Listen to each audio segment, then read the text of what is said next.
Hey there everybody, Soaring Eagle here, and I wanted to spend some time talking about my food and my cookware gear in a little bit more detail.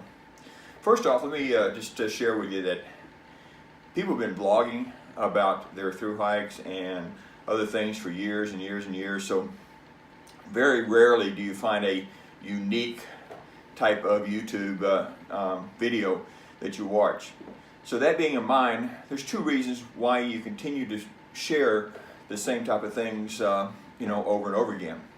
One is to inform. Not everybody has watched all of Darwin's, not everybody has watched all of Early Risers, not everybody has watched the bloggers before you. So maybe there's a few in there that you're going to want to actually share some information on and inform. And then maybe sometimes you'll inform that one little bitty nugget that maybe someone else hasn't covered before, and you have one of those aha moments and you say, oh, okay, that's something I'd like to try. I had not seen that before. So hopefully I'll have some purpose of actually being able to inform somebody of something that they might want to try and maybe unique. That's how I came up with my concept, is watching other people's videos, putting little bits of information together, and then coming up with my overall plan.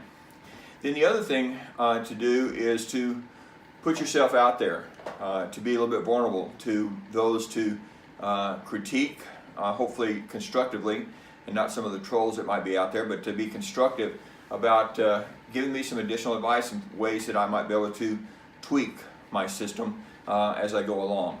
So again, I am wanting to inform, especially my grandkids, so I hope will watch my journey throughout, and maybe someday they'll take that to heart and something they may want to do. But I am trying to do a lot of this for my grandkids. My grandkids are pretty cityfied, and so I'm trying to get a little bit of country and outdoor activity into them, and so hopefully this might inspire some of them to do that. But anyway, so those are reasons why. First, to try to inform, then also to try to learn. And I'm always in a learning mode, and so anything you want to give me as far as feedback, I'm very receptive to it. So to start out, I have gotten the Mountain Laurel Design bear bag that I will be using. I had been using a Sea to Summit. I had looked at the Z-Packs and other things, but pretty much the same concept. Very, very lightweight with the Cuban fiber type material. I can't believe the difference as far as the weight compared to the Sea to Summit that I was using before. So I'm really excited about using that as well. And I also use the odor-proof, leak-proof type of bags inside of that, and that's where all my food will go into. It gives you the ability that if I do have to keep the food in my tent, then I won't have as much of a attraction to the rodents and to the bears.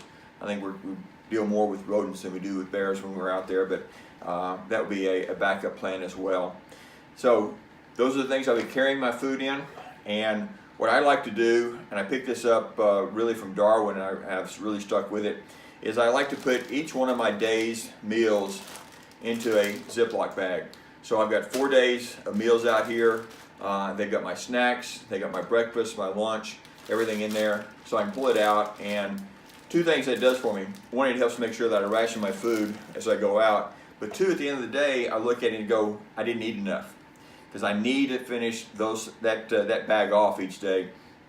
And so it's another way for me to have a measurement of being able to ensure that I'm eating enough. Another idea I'd like to share with you is that maybe some of you may be using the Mountain House or the Backpacker's Pantry, and this is a rather cumbersome, somewhat heavy way to carry this. So you have two options.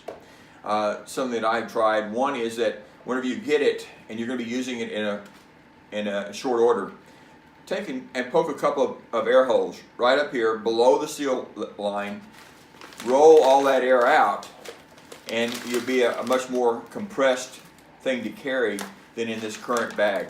You can do that with the Knorr packages, anything else that is a dehydrated thing. Just poke a couple holes in the top right there before you get to where you reseal it, pull that air out, and it will compact down a lot lighter. What I've done with some of mine, those that will be shipped out to me, but I actually take and put them into a seal meal, food saver. And so one bag then you can see the difference. If I take this bag, or I got this bag to carry, the Seal-A-Meal bag is really great.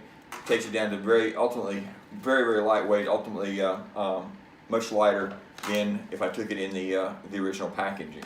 And then what I do is I cut this open and I pour the water into that, and then I will take, and again from Darwin, the koozie that I built, and I'll stick it down in the koozie here as such and seal it back up and let it rehydrate. I'll also carry along with me, that I'll also use, is an empty, one of the backpacker's pantry or Mountain House. And a lot of times I'll put that Seal-A-Meal bag, or if I'm dumping everything into a freezer bag, I'll put it in there just in the event that it might have leaked. That way I've got this, I can reuse this, and I'll put this down inside of my koozie to help it rewarm. I'm telling you, there's a big difference in what I get as far as temperature and rehydration and everything else when I have it in a koozie, as opposed to straight out in the bags. So I really like the differences in the quality and how warm it stays. And I find this to be pretty lightweight. And what I do is that in my backpack, where I have the hydration bladder, rather than carrying a hydration bladder, I take this and put it right down the side of the backpack. So it's very flat, doesn't take up any room, and it's one of the last things I take out when I have a backpack explosion when I get on the trail. It's also, I found, a really nice place to store my spork, so that I don't have the points poking through anything. I put it inside of my koozie and put that all in my backpack, and I find that very convenient to making sure I don't lose it, and I'm also not poking any holes anything along the way. So that's how I organize my food. I have 4 days normally in zipper meal packs, and then I'll take my snacks out for the day out of each one of those, and I'll put them in my hip belt packages so that I'm eating as I'm going along the road. For my cook system, I use the Snow Peak Giga stove. I really like this. It's lightweight. I don't carry it in its plastic container. It does have a ignition. I'm not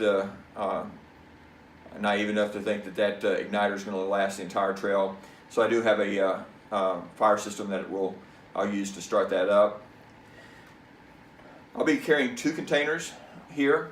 That way, one runs out, then I know to buy one, and I've got one to work with. Empty, buy one. Doing it that way. But I've also taken, if you've not done this, but I've taken and calculated how many ounces do I use each time that I burn. And I got this from Steve Walker on his YouTube site, in that you have to look at how you're going to control your flame. So my flame does not go around my pot, and it's not turned on fully. It takes a little bit longer. It uses less fuel to heat it up. But that being said, and I'll put it up here and I'll show you. But I only use out of a 7.4 ounces. I use about 0.2, 0.4 ounces each time I fill it up. So it really gives me about somewhere between 15 and 20 burns. So one in the morning for coffee, one in the evening for my hot meal. And so again, I'm looking at about 10 days maybe that I'll be able to use my fuel canister and calculate that out. You might want to try that as a way of testing to see what your system will do. But it gives me a good feel for about how long my canister. It's not a pure system. There's a lot of factors that will play in on that. Temperature of the water, temperature of the air, a lot of things will impact that. But I always know that I've got a backup system here, and I agree it's a weight penalty, and so there are certain things that you can either accept or not accept to take on as weight penalties, and so this is one that I feel comfortable with. I heat everything up in my Snow Peak titanium cup, and that's all I do with this. I simply use this to heat water. I don't eat out of this. I don't drink my coffee out of this. It's simply there to heat water in. It's easier for me to clean up that way, and I like that part of it. I drink any of my hot beverages out of a Snow Peak collapsible cup. but I've also marked on the side here so that I can use it as a measurement of where 1 cup is, and what I get here is a total cup of 1.5 cups. But then I can just simply compress that down, put that on top of here, put my rubber band around it, and carry it like that. And it's lightweight, and this is great to drink coffee at. It is not hot whenever you're lifting it up. No heat transfers in there, but I really enjoy it. And if I was to eat out of anything, I'd probably eat out of this as opposed to my pot, but we'll see. And then of course my bear bag. I do carry a Nalgene bottle here, and at least early on I'll carry this, and after I get my trail legs and really feel like I'm really in conditions, then I probably won't do that. But the reason I carry this is that inside I carry a recovery drink, and so I have measured out 5 days of a recovery drink. So as soon as I get into camp, I load this up with the 16 ounces of the 8 ounces of water it takes. I put in a bag of my recovery drink, and there are several different brands out there that you can use, and then I drink that to help me recover each day. And again, it's one of those things I may end up getting away from as I get farther into it. Again, a little bit of a weight penalty, but I think having the recovery drink, especially at my age, is a prudent thing to do. And so that's the only reason I carry this. If I stop using a recovery drink and it becomes a little bit, then I'll send this home or put it in a hacker's box as such. So that's kind of what I do for a food and fuel cook system. I welcome your comments, and I appreciate the support. Going almost to getting close to that 400 mark on YouTube is really great, and I appreciate the support. And as we go on, your support of Warriors Expedition will be much appreciated as well. That being said, Soaring Eagle, we'll see you on the trail.